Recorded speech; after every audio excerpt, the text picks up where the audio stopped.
How to filter datasets by dates in Wix Studio. So in order to filter your datasets by date, what you can do first is to make sure to add your datasets. So click onto this icon right here, which is our CMS, and then make sure that it's added into your actual Wix. For this one, let's start with the preset, and then for this one, it will open in here this window that will prompt us to choosing here a preset that we have. So for example, for this, let's head over and then add in here a preset for our theme. And then as you can see, it will create page based onto that particular collection. So for this one, you can also manage your page connections as well as some other things. So we have in here this particular data set.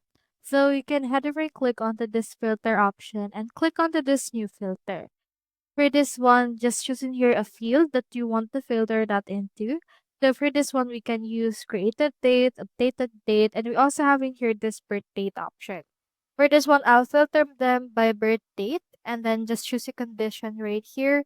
And let's choose in here cell is not empty. And then click onto this add filter and you should be able to add filter based onto this one.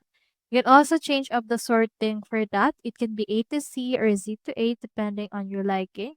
And we should be able to see it right here already. So that's how you filter data sets by date in Wix Studio. Hope we help.